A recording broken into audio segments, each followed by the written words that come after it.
Well, we begin in Gaza, where Israeli forces have hit a school where displaced people were sheltering. That was the moment that shells fell on the Mustafa Hafez school. That's near the Nasser hospital in Khan Younis. A number of people were wounded in that attack. And Israeli forces continue to encircle Khan Younis in southern Gaza. Troops are firing near medical facilities and shooting at people who've been trying to leave. Dozens of Palestinians have been killed in overnight Israeli strikes on Gaza. Well, let's go straight to our correspondent, Hani Mahmoud. He joins us from Rafah in southern Gaza. Hani, this strike on the school was in an area that's been under near constant bombardment for days now, right?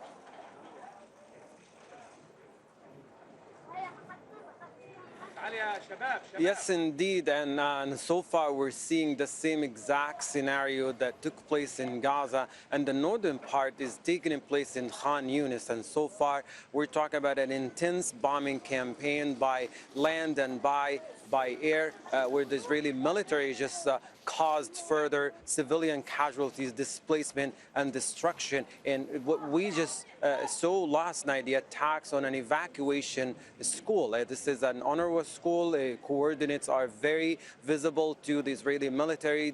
Well known that there are displaced Palestinians since the beginning of the war, but they came under attacks anyway, which confirms the wide belief here among Palestinians who have been displaced that there is no safe zone across the Gaza Strip, not even an evacuation zone that is managed and operated by UNRWA, the United Nations for Palestinians Refugees. Not even the courtyards of the hospital, but the fact that it is happening within the vicinity of Nasser Hospital. This is another reminder that even hospitals in Khan Younis are not safe from those attacks and the bombings. So far, 8 people have been injured, and they were reported to Nasser Hospital. But the panic that was caused to already largely traumatized, displaced Palestinians inside the school made them run out of the school into the streets of Khan Younis and within the vicinity of the hospital. They were shot at by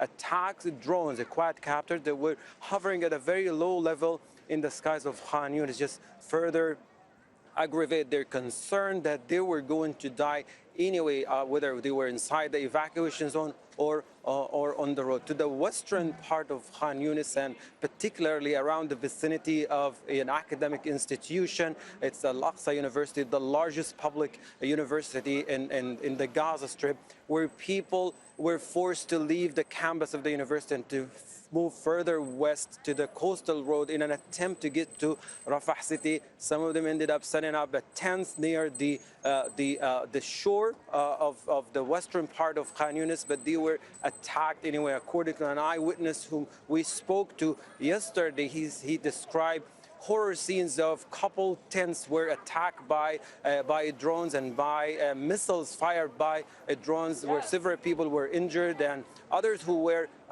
killed, and they were transported all the way on the coastal road from the western part of Khan Younis all the way to Rafah city, as it was difficult to get them to Nasser Hospital as the intense bombing campaign continues to cross across Khan Younis city. But here, the question remains for the hundreds of thousands displaced Palestinians here in Rafah, as more horrific updates and confirmed reports coming from Khan Younis is what is next for people who have been squeezed in this part of the city.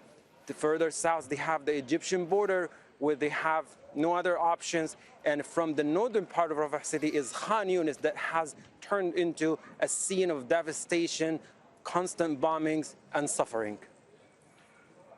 Hani Mahmoud there with that latest report from us from the ground in southern Gaza. Thank you, Hani.